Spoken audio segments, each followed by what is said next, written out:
Oi, pessoal, boa tarde. Aqui quem está falando é a Isabela e eu faço parte da organização da Prodam IC. Queria dar boas-vindas para todo mundo e dizer que a gente está muito feliz aqui em receber vocês.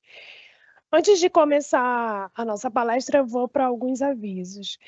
Primeiro é que esse evento conta com patrocínio de empresas que apostam na importância da disseminação da segurança da informação, dos conceitos de segurança da informação. Essas empresas são a Clearit, a Lanlink, NTSec, Checkpoint, e a gente conta com o apoio também da Kaspersky, IPTrust, Grupo de Segurança da Informação da Presidência da República, Banco Interamericano de Desenvolvimento e Escola Superior de Advocacia da Ordem dos Advogados do Brasil, na secção Amazonas. Antes da gente começar, de fato, a nossa palestra, eu queria dar alguns avisos. O primeiro é que o link da avaliação do evento vai ser publicado aqui no nosso chat. A lista de presença para aqueles que desejarem certificados também vai ser publicado no chat. A gente conta com uma programação intensa de palestras durante toda a semana, então, para acessar as salas virtuais, basta acessar o nosso site, todos os endereços já estão lá. E vocês podem colocar suas perguntas e comentários aqui no chat, a gente está bem atento para o que vocês estão falando e a gente quer também esse envolvimento de todo mundo. Agora eu vou passar para a Lilian, que é a nossa gerente da qualidade e segurança da informação e organizadora do evento, e ela vai apresentar o nosso palestrante para vocês. Oi, Lilian. Boa tarde, pessoal.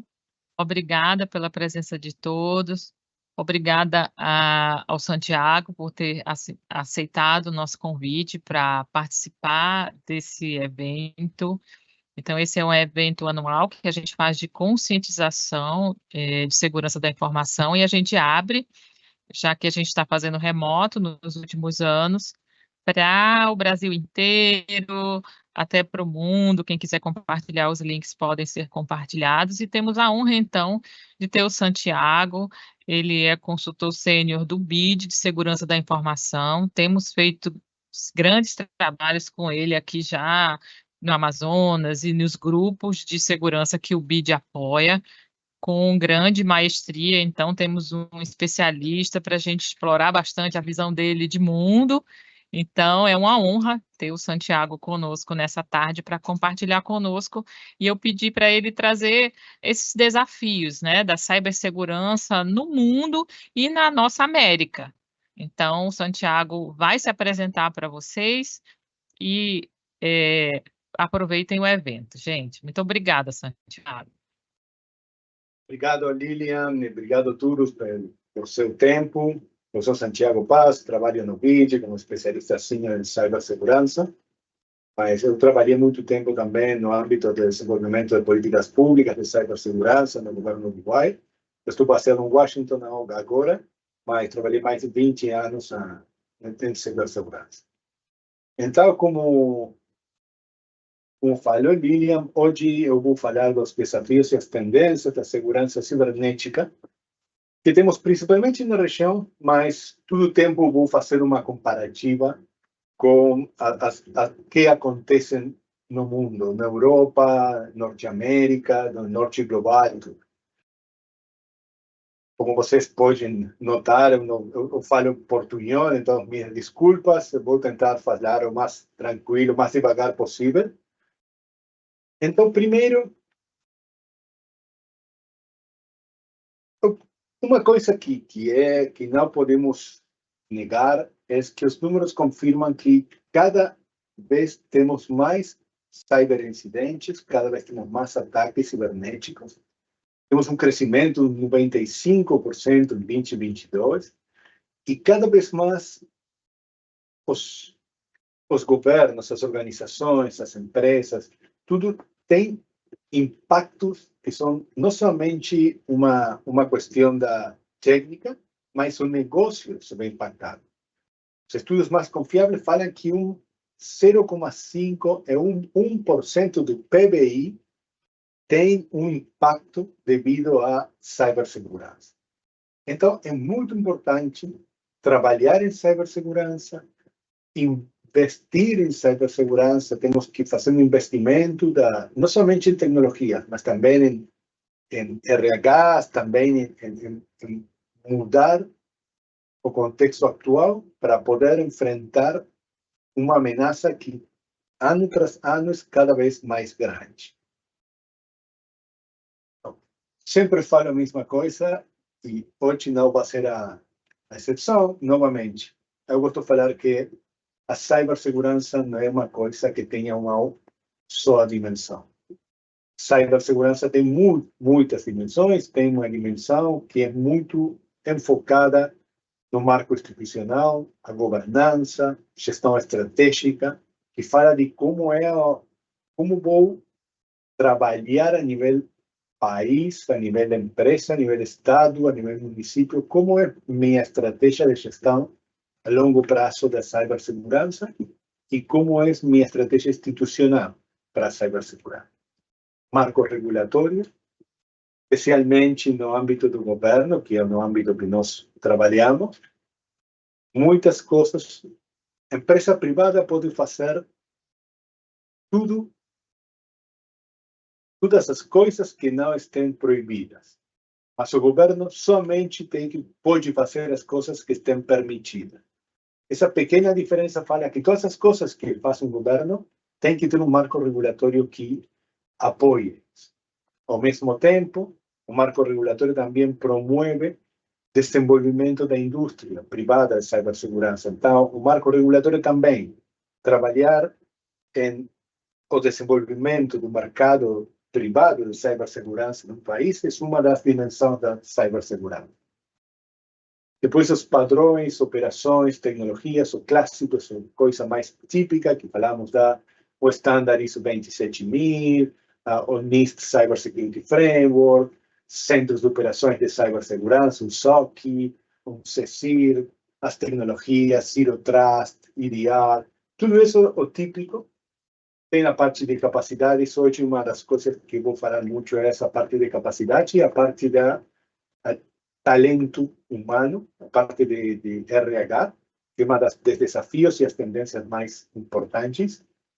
Cultura e sociedade, os usuários são parte do sistema. Outra parte que vou falar também hoje, que tem umas tendências muito interessantes que tem que ser levadas em conta. E a cooperação. A cooperação é uma pedra fundamental. Os atacantes cooperam, eles têm uma coordenação muito boa entre eles. Então, se nós não cooperamos para defender, estamos em uma situação muito ruim.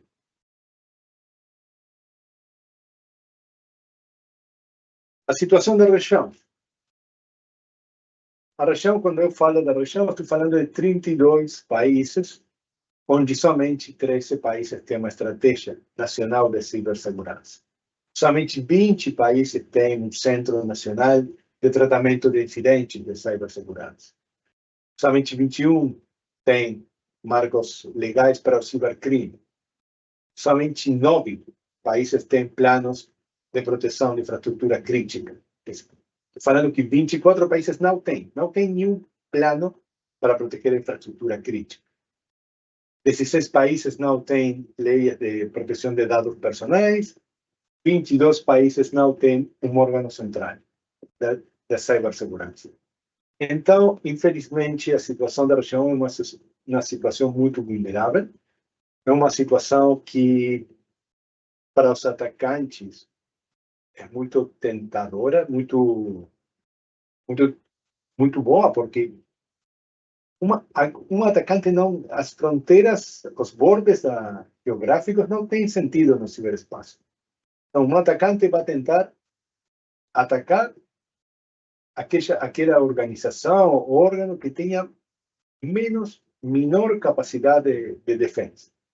Então, se você tem uma região que está muito, muito débil, acho que depois de África, essa região que tem mais debilidade e menor maturidade em cibersegurança, é um risco, é um problema muito grande. Brasil é um dos países. No último reporte de Fortinet fala que o Brasil é o país que tem mais ataques cibernéticos de toda a região. Então, é um desafio e temos que trabalhar nisso. Então, agora vou falar dos principais desafios e tendências que pesquisando distintos contextos, também tem o dia a dia do trabalho, nós temos algumas prioridades que identificamos como os principais desafios e as principais tendências, que é com isso eu quero falar que não é que isso seja um estudo que vai acontecer, a coisa que eu vou falar, mas a sugestão é que você ponha um olho lá para ver com mais detalhe o que pode acontecer. Uma tendência comum que tem no todo mundo é ter um enfoque holístico que tenha uma parte de enfoque essa capacidade de cibersegurança a nível nacional. É como todo o país trata a cibersegurança. Tem uma agência nacional de cibersegurança que faça coordenação com o setor público, setor privado, academia, sociedade civil. Isso a nível nacional, tem uma estratégia nacional de cibersegurança, faz uma promoção da indústria de desenvolvimento de ferramentas de cibersegurança a nível nacional. Depois é a nível setorial, setor governo, setor saúde, transporte, como é tratada a cibersegurança a nível setorial e como é o modelo de governança da cibersegurança a nível nacional, o GSI, no caso do Brasil, com o setor transporte. Como é que esse vínculo do setor setorial, o ministério, a autoridade máxima do transporte, a nível federal ou também a nível do Estado, com o nível nacional. E o terceiro ponto é a nível organizacional. Voltando novamente ao exemplo do transporte, se você tem um operador de um porto, o Porto de São Paulo, por exemplo, o Porto de Manaus, então, como é o vínculo do operador do porto com o regulador e autoridade setorial e com a autoridade nacional? Há uma tendência global ao começar a trabalhar nisso, não somente ver a segurança como uma coisa única no país, mas ver as três aproximações como um sistema, um ecossistema que tem que trabalhar muito corretamente para que todo o país possa desenvolver capacidades de cibersegurança. Então, uma coisa muito importante é isso, levar em conta que não é somente uma agência nacional, de um Estado nacional, uma agência de um Estado, ou tem que também considerar os setores e considerar o modelo de governança setorial. Segundo desafio e tendência no âmbito da dimensão institucional. Leis da cibersegurança e agências nacionais da cibersegurança. Uma das coisas que acontece em todo o mundo é que os requisitos atuais de coordenação não são totalmente atendidos porque não tem capacidade operativa. Como é feita a coordenação? Muitos países, não somente na América, mas também na Espanha, por exemplo. Espanha tem a mesma coisa. O mecanismo de coordenação habitualmente é um comitê de cibersegurança, um comitê de ciberdefesa, mas os comitês não têm uma capacidade operativa que permita trabalhar formalmente. Então, é muito difícil fazer articulação dentro do governo. Imaginem no caso do Brasil, que é um governo federal muito grande, tem muitos estados, tem os municípios, a coordenação resulta muito difícil, e especialmente a coordenação operativa. Ao mesmo tempo, temos muitos marcos legais fragmentados e uma falta de governança. Quando falo de marcos legais fragmentados, especificamente tem muito que ver com os marcos sectoriais. Quando temos saúde, tem algum requisito para trabalhar a cibersegurança? Transporte, tem algum requisito? que acontece com o setor privado? Tem algum requisito? Como pode... E muito baixa capacidade institucional. E aqui quero fazer uma equivalência muito simples. Baixa capacidade institucional é porque se um departamento de um órgão, cibersegurança depende disso, o órgão, a cibersegurança não tem pressuposto, não tem orçamento próprio. Cibersegurança depende e compite com orçamento por o departamento de tecnologia, o departamento de RH, o departamento financeiro. Então, a capacidade institucional tem, quando tem uma fragmentação e não tem uma institucionalidade, a coisa que acontece é que é uma competência que é muito variável. E a tendência que temos é criar leis, marcos da cibersegurança, uma lei global que fala da cibersegurança, que dá atribuições muito claras, que pode fazer e que não pode ser feito pelas autoridades de cibersegurança, envolve o setor privado, envolve a academia, tem uma cobertura muito grande. E, ao mesmo tempo, as leis de cibersegurança criam agências nacionais da cibersegurança. Isso é uma tendência que está acontecendo em muitos países da Europa. Reino Unido tem, a Coreia tem, Estados Unidos tem, Alemanha tem. Os países mais desenvolvidos em cibersegurança já têm uma agência nacional de cibersegurança. Mas na região temos 5 iniciativas e tem um nível de maturidade interessante, que é México, República Dominicana, Colômbia, Brasil e Chile, que tem iniciativas com um nível de maturidade interessante para ter uma aprovação do Congresso de uma lei de cibersegurança que, ao mesmo tempo, cria uma agência nacional de cibersegurança. Acho que o país que tem maior maturidade é Chile, e não vai ser depois de 2024 que Chile vai ter uma agência nacional de cibersegurança. Colômbia também, mas o diálogo é... Brasil, acho que no ano próximo vai ir ao Congresso. Então, República Dominicana já foi ao Congresso, mas no ano próximo eles vão mudar de governo, então acho que vai ser mais lento. Mas isso está acontecendo. Uma das coisas que acontece na tendência é leis marcos de cibersegurança que criam agências de cibersegurança, e com a criação de uma agência de cibersegurança, não somente a criação de capacidade operativa e técnica, mas também é a criação de orçamento dedicado à cibersegurança. As novas agências têm um orçamento próprio para trabalhar em cibersegurança. Isso é muito importante.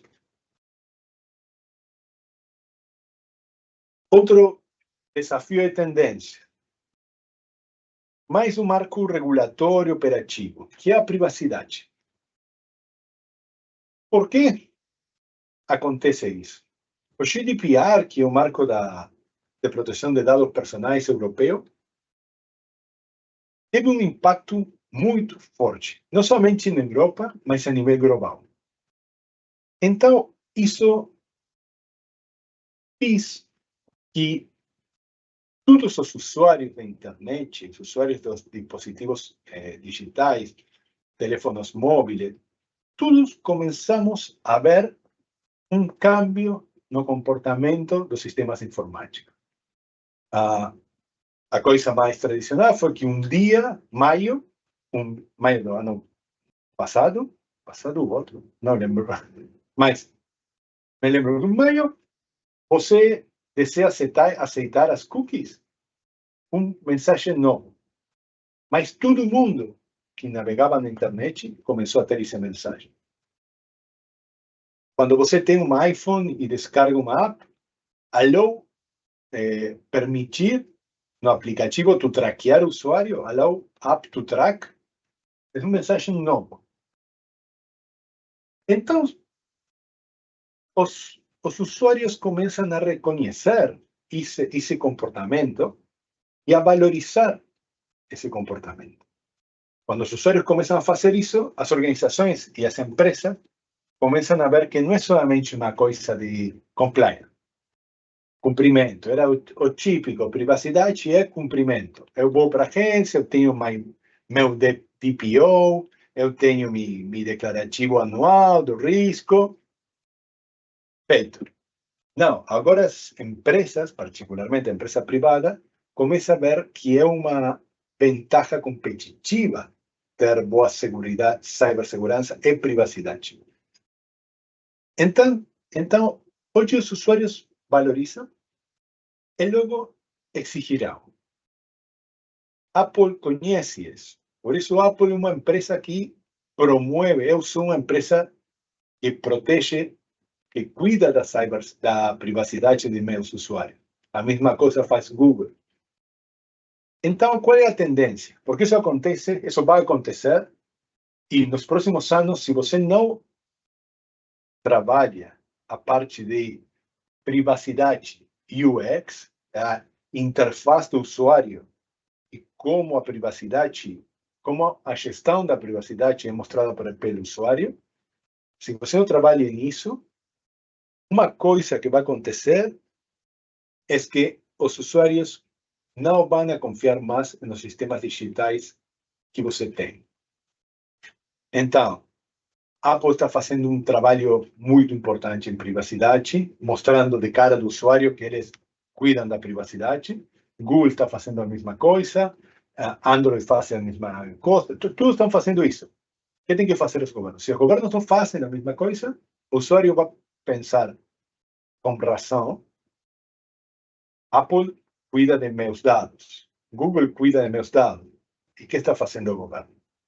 Então, o Privacy by Design é clave trabalhar nisso, alinhamento da privacidade com os objetivos das organizações é chave para nos próximos anos.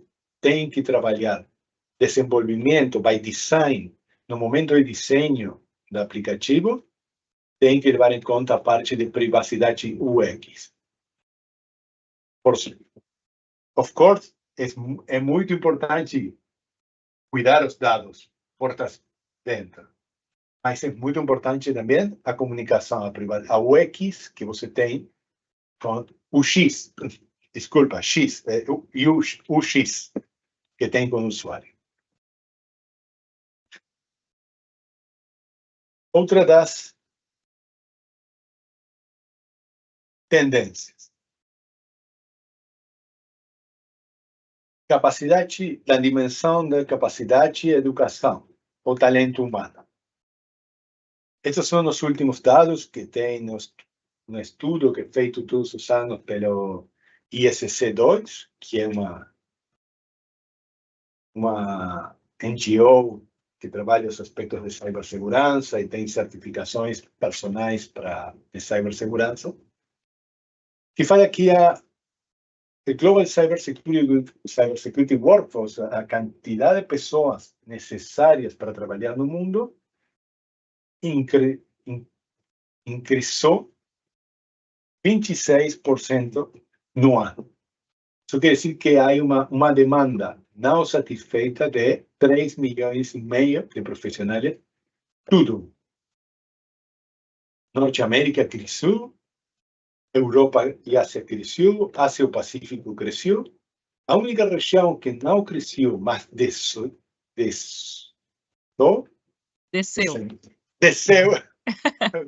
Obrigado. Desceu, foi o Latam.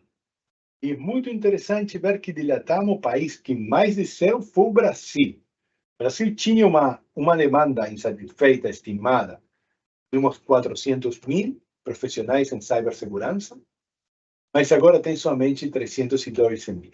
Isso Santiago, muito... isso tem a ver com a fuga dos profissionais do país também? Não, acho que não. Acho que é realmente mais Formação. pessoas. Isso, mais pessoas tomaram treinamento e formação em cibersegurança. Uma coisa que é o estudo feito por ISC2 tem algum viés, porque todas as pessoas que têm certificação de ISC2 eles podem reconhecer muito facilmente. O CISP, por exemplo, no Brasil é muito popular, pode ser isso. Mas acho que sim, que a indústria de cibersegurança cresceu muito e cresceu muito no Brasil nos últimos anos. Os países que mais tiveram crescimento no mundo foram Coreia do Sul e Singapur, que tiveram um crescimento de 50%, 60% de pessoas trabalhando em cibersegurança. Então, acho que o mercado brasileiro se está movendo muito bem. Aqui a dúvida que não temos é onde as pessoas estão trabalhando. O Brasil tem empresas muito grandes de serviço, tem a Google, tem Microsoft, Amazon, tem Kyndryl, IBM, tem Oracle, tem empresas muito grandes no setor privado. Então, acho que uma coisa que pode acontecer é que o setor privado começou a contratar muitas pessoas do mercado, e o estudo não fala de profissionais ou mestrado, né? Não é um engenheiro, um mestrado, é uma pessoa que trabalha em cibersegurança. E o Brasil cresceu 80.000 pessoas começaram a trabalhar. É a coisa que fala no estudo, não posso de garantir, mas é uma boa notícia. Depois, isso é o cenário global da Kiosk. Ao mesmo tempo, também, Norte-América precisa quase 500 mil de profissionais, então pode contratar brasileiro. É uma competência a nível mundial pelas pessoas, especialmente pelas pessoas de cibersegurança. E uma tendência, Gartner fala aqui para no ano 2026, 70% dos boards vai ter um membro com muito expertise em cibersegurança. Então, a coisa de que o CISO, a cibersegurança, tem que ser parte do C-Group, cada vez está mais perto. E agora, o estudo de Gartner fala que em 2026, 70% dos boards, é muito grande, vão ter uma pessoa com muita expertise em cibersegurança sentado do board, trabalhando na toma de decisões e no planejamento estratégico.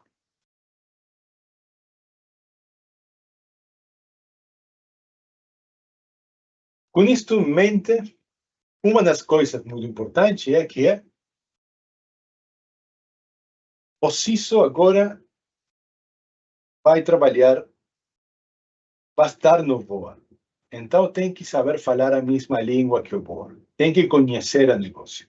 Não tem que ser somente uma pessoa muito técnica que trabalha o data center, trabalha muito. Não, tem que ser uma pessoa que conhece o negócio, que pode falar com outros diretores do negócio para estrategicamente planejar a cibersegurança. Ao mesmo tempo, o CISO é um dos caras que vão ter propostas de trabalho em muitos lugares, então, e vai ter que todos os dias trabalhar com que o pessoal que ele tem também propostas de Amazon, de Google, o pessoal vai estar rotando muito.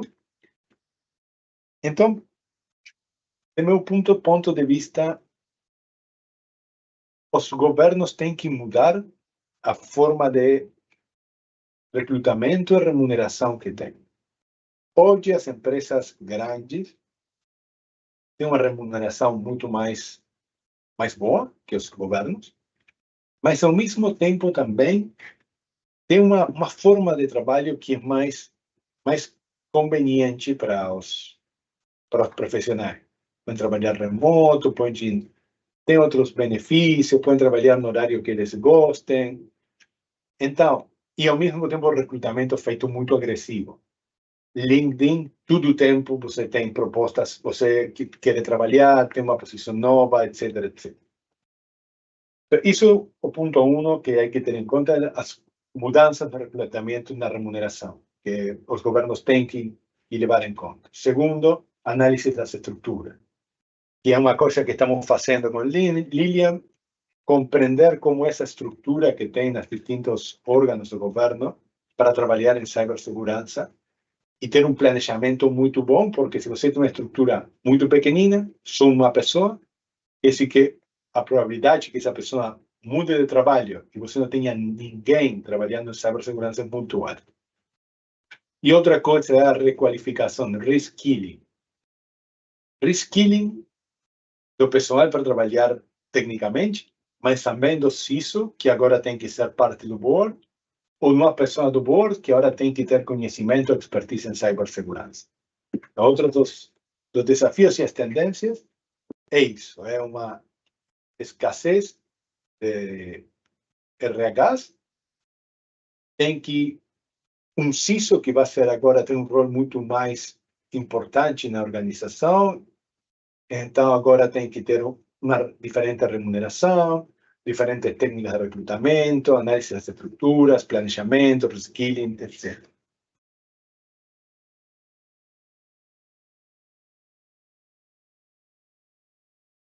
Outro dos desafios e as tendências. Risco cibernético. E uma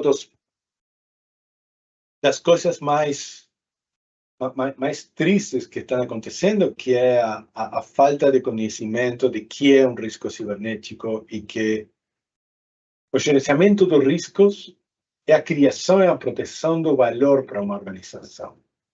Não é somente uma coisa que um cara de cibersegurança quer fazer para saber se pode ser hackeado. Não, é parte do negócio, é poder lidiar e trabalhar junto com o risco, porque você tem sempre que vai ter desenvolvimento digital, sempre que vai ter um sistema digital, você vai ter um risco cibernético. Então, aqui a parte importante para o negócio é que o negócio tem que aprender como trabalhar com o risco, como trabalhar todo o tempo com o risco. Gartner normalmente tem outra expressão, outro verbatim, que é, para 2025, 50% cybersecurity leaders vão haver tentado, sem sucesso, que o risco seja tendo levado em conta para tomar decisões da organização. Novamente, a metade dos CISOs, a metade dos cybersecurity leaders, para o ano 2025, vão ter, sem sucesso tentado, que o risco seja levado em conta. Isso é muito frustrante. Realmente é um problema muito grande. Então, ao mesmo tempo, o risco está muito claro que, em um mundo interconectado, não somente o risco é o risco da organização. Esse risco da organização também tem que ser avaliado o risco da cadeia de suprimento. Então, o risco cada vez é mais complexo. Você tem um provedor terceirizado que faz a gestão do suporte de usuários, tem acesso a toda a informação dos usuários, tem muitos provedores, mas o board, os diretores, a alta direção não quer trabalhar risco, você não pode falar quando não pode fazer que eles trabalhem o risco cibernético. Então, a tendência, novamente,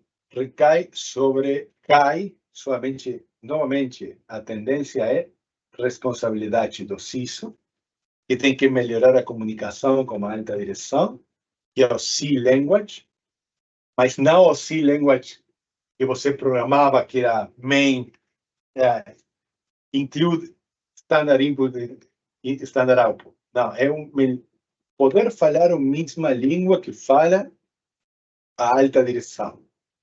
Tem que ser parte do seu grupo. A tendência mostra, como eu falei mais cedo, que ele vai ser parte do seu grupo. Mas vai tomar um tempo isso e tem que começar a preparação, porque isso vai acontecer. A mesma coisa, me lembro que no ano de 2009, foi antes de 2005, antes do 2010, a mesma coisa acontecia com o CTO, o Chief Technology Officer, que uma tendência falava que ele vai ser parte do board. E agora acontece, muito o diretor de tecnologias, o diretor nas empresas, nas organizações mais maduras, ele é parte do board. É muito natural fazer isso. Agora é o turno da CISO. Então, tem que começar a melhorar a comunicação com a alta direção, tem que começar a falar dos riscos, tem que ter uma metodologia mais ágil. Não pode ser um estudo de risco como era feito tempo atrás, que era muito lento, com muito detalhe. Hoje, especialmente a normativa 25.005, ISO 27005, tem uma metodologia mais ágil para fazer análise do alto nível, sem ir aos detalhes, poder incluir a cadeira de suprimentos como algo natural, poder ter nos contratos, muitos contratos de terceirização, não tem nenhuma cláusula que fale de cibersegurança. Acho que isso tem que começar a trabalhar isso. Então, o CISO tem que começar a trabalhar no outro âmbito, não somente na parte técnica, mas tem que começar a trabalhar com legais para incluir as cláusulas das contratações, tem que começar a trabalhar o C-Group para ver o risco de uma mudança, uma transformação digital, fazer ou não fazer, uma nova app para comunicação com os usuários, nova campanha de marketing digital. Então, novamente, o CISO é o centro do problema e o CISO que vai ter que mudar, o CISO que hoje trabalha na região. Acho que, por meu trabalho, conheço quase todos os CISOs dos governos da região e eles têm que mudar a esse novo perfil de CISO para os próximos anos. Outra coisa que é mais, acho que não é tão tendência, mas é importante levar em conta que depois da pandemia, bring your own device or use your own device é algo que vai acontecer, que está acontecendo. A predição é que vai ser cada vez mais grande, vai mudar de 40% de hoje para 75% para no ano 2027. Então, a cibersegurança tem que ser must. O CISO vai ter que começar a estar mais perto do usuário, porque o usuário vai começar a usar sua tecnologia, vai começar a exigir de sua tecnologia. Então, UX, Security Privacy UX, Security Privacy UX, o UXI, novamente tem que ser muito importante. Tem que ser fácil poder e muito claro a mensagem para o usuário de que pode ser feito, o que não pode ser feito e como a segurança e a privacidade estão levadas em conta. E Zero Trust. Zero Trust, de hecho, acho que é isso. Zero Trust, que é o próximo desafio da tendência. Zero Trust é um conceito, não é uma tecnologia, é um conceito. E é velho, é um conceito que começa nos anos 2010, Forrester começa a falar disso, mas o maior desafio acho que começou na pandemia, onde os contextos de redes começaram a ser muito dinâmicos. Algumas empresas tinham 100% teletrabalho, outras organizações tinham 50-50, alguns teletrabalhavam, outros não. Agora isso mudou, algumas pessoas teletrabalham, outras pessoas estão no escritório, tem pessoal que trabalha em outra parte do mundo. Então, o conceito de a zona de confiança desapareceu. Ao mesmo tempo, também, bring your own device and use your own device. Se eu estou trabalhando para uma empresa em Finlândia, eu vou usar meu computador, mas se eu trabalho aqui no BID, eu devo usar o computador do BID, mas eu posso usar meu telefone.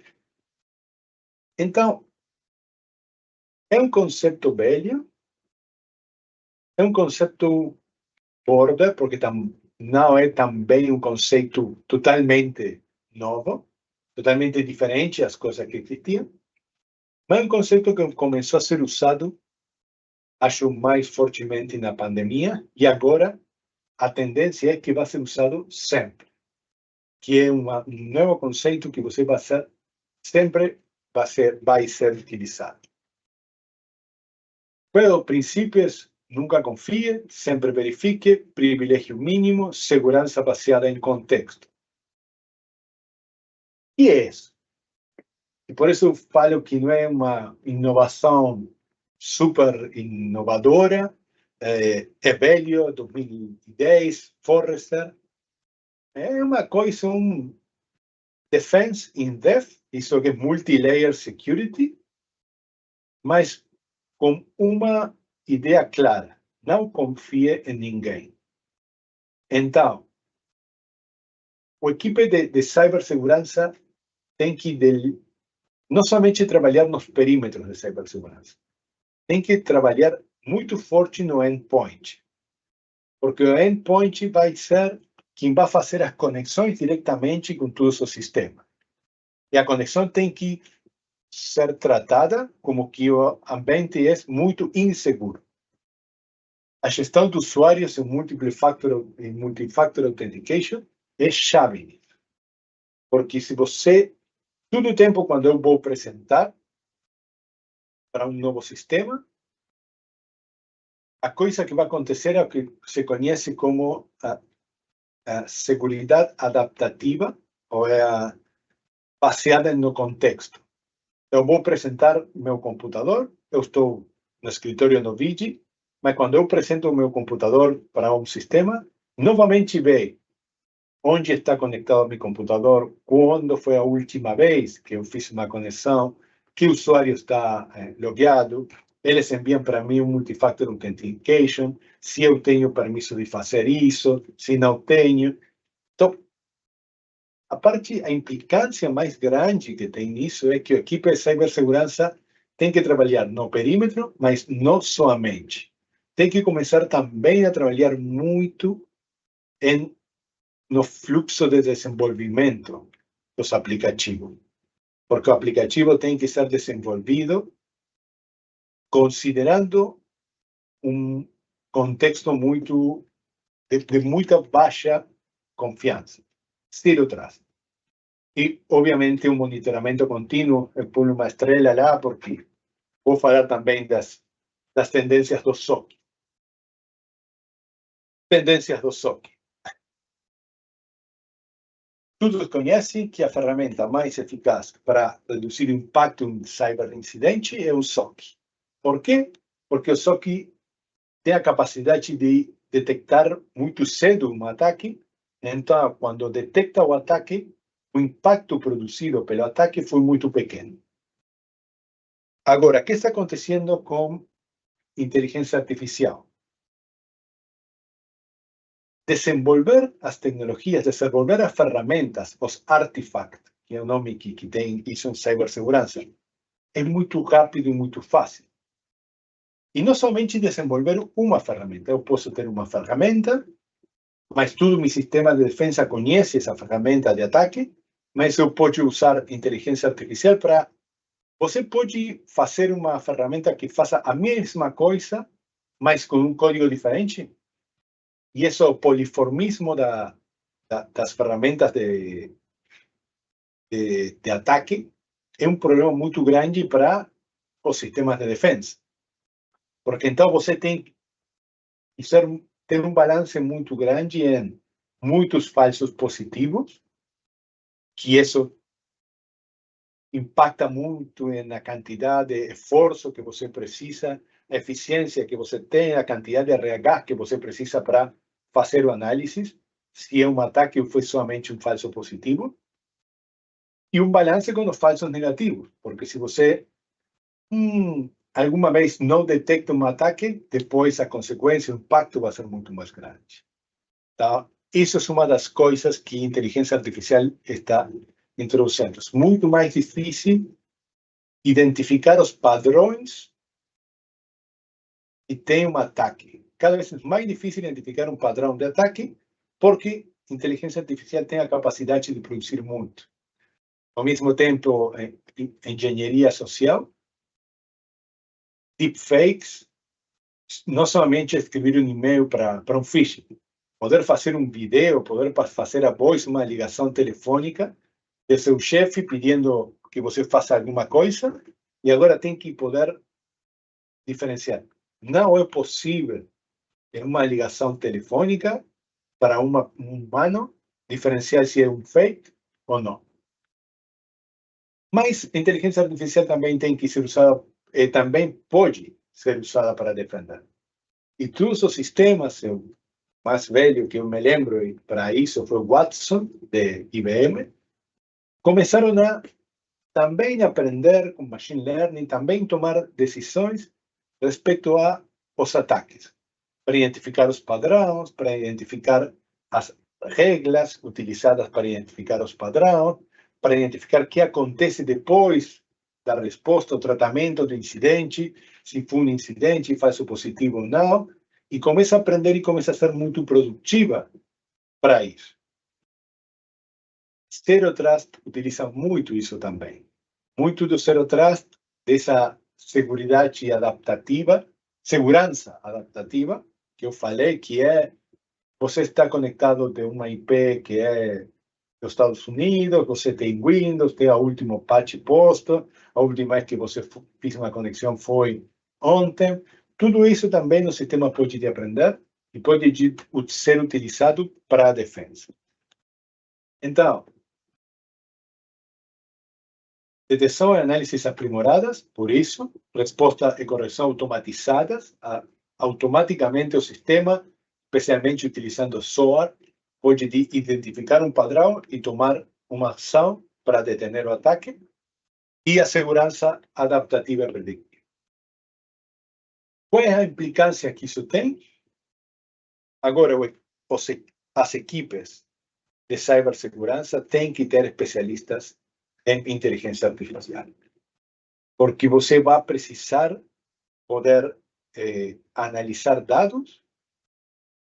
Hoje já é muito requerido ter pessoal que conheça de Big Data e análise de dados, mas vai ter também que poder trabalhar com inteligência artificial, então vai ter que começar a incorporar perfis de inteligência artificial nas equipes de cibersegurança. Outra coisa que vai acontecer.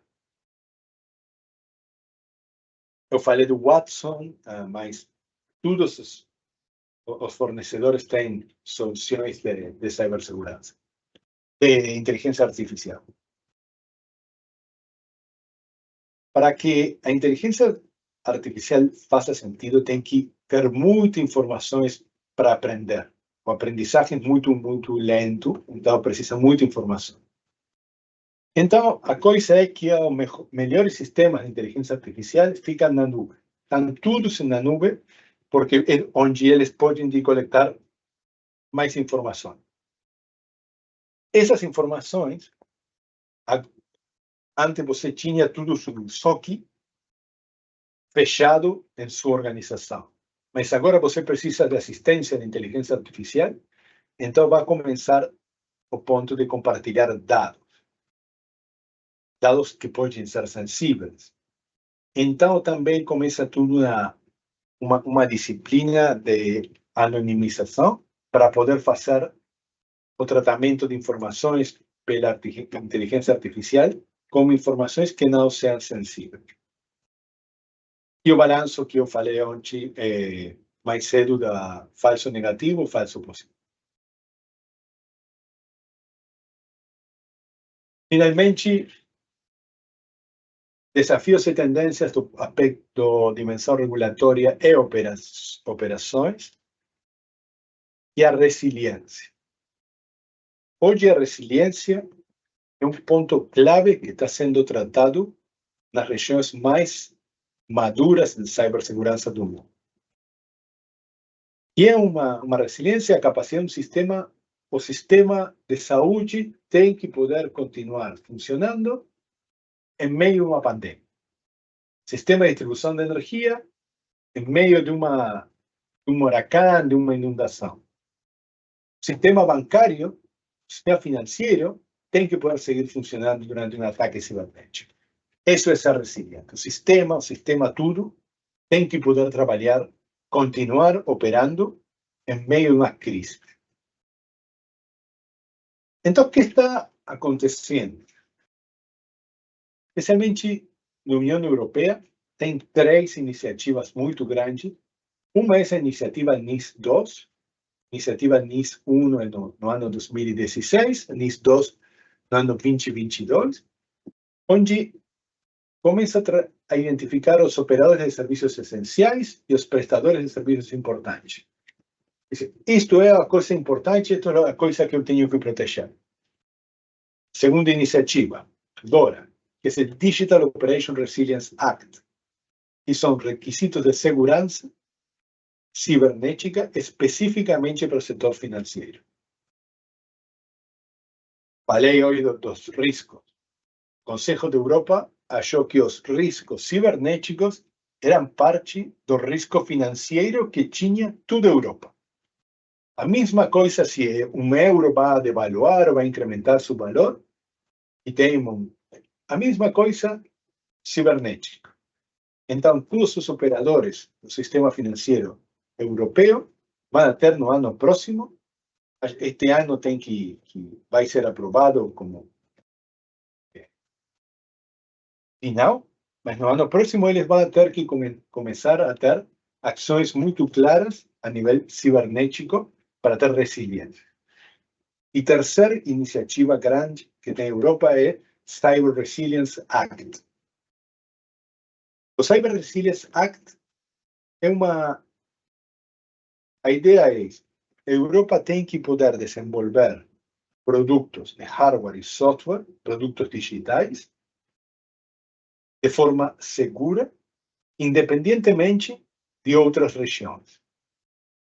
Se eles têm que ter sistemas de controle para os trens, para os metrô do Madrid, a Europa tem que poder produzir todos os componentes digitais, ou tem que poder, ao menos, verificar a segurança que tem todos os componentes digitais, hardware e software, que são implementados no metrô do Madrid.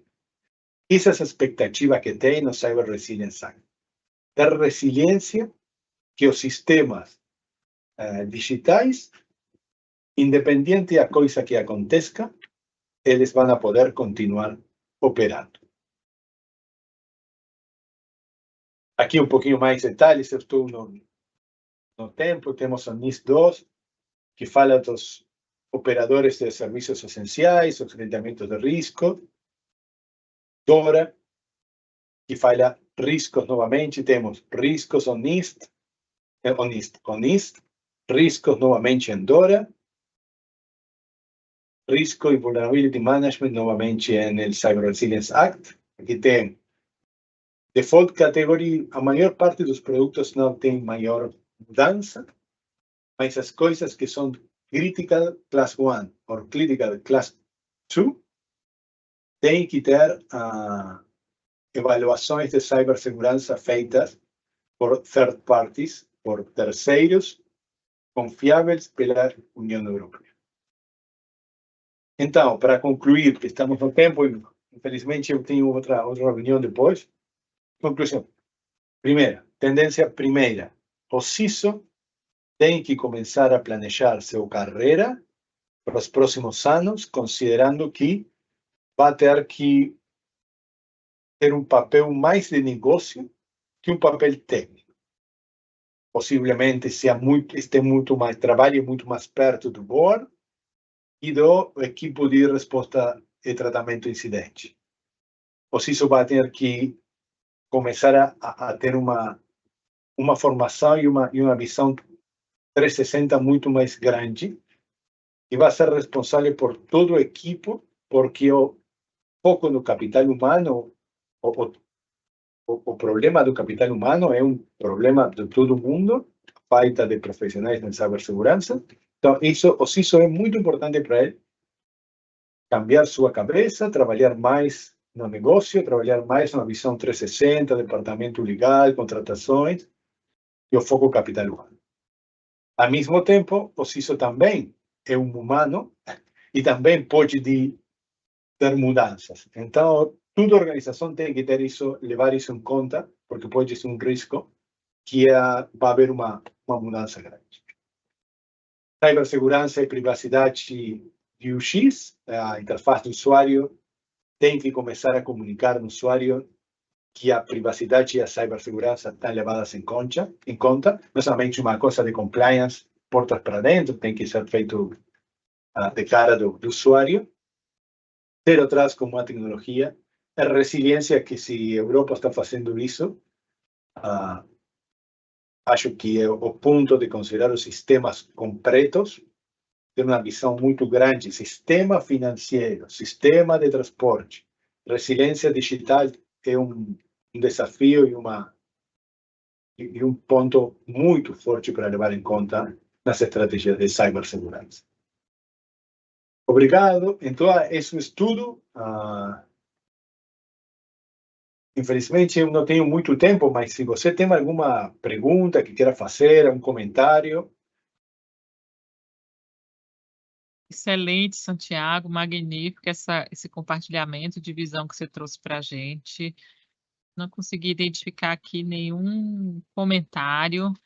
Eu só gostaria que você, para finalizar, então, desse para a gente uma visão. Muitas vezes no Brasil é muito difícil você conseguir chegar no board, para convencer o board de que a segurança é importante, que a gente precisa de algum orçamento. Como você falou, a gente concorre muito com os outros orçamentos e muitas vezes a segurança não é estratégica. Então, alguns caminhos assim que a gente pode, óbvio que a gente depende de normalmente nos órgãos de governo, de uma posição do próprio Estado para que seja uma lei, que a gente seja obrigado a seguir no nosso nível, isso facilita muito, mas essa não é a realidade da maioria dos ambientes que a gente conhece no governo. Então, tem alguns que têm uma regulação melhor, uma maturidade maior, outros não. Então, assim, uma dica que você possa dar para que essa pessoa da segurança no órgão, se ela tem a sorte de ter esse cargo, né? Como que ela chega pertinho do board? A dica que eu vou dar para vocês é também uma história real. É uma história de Chile. Chile é uma história real que acontece lá. Chile tem a lei de cibersegurança de Chile é muito boa. Chile faz, acho que mais de 10 anos, perto de 10 anos, tem um senador, que é o cybersenador.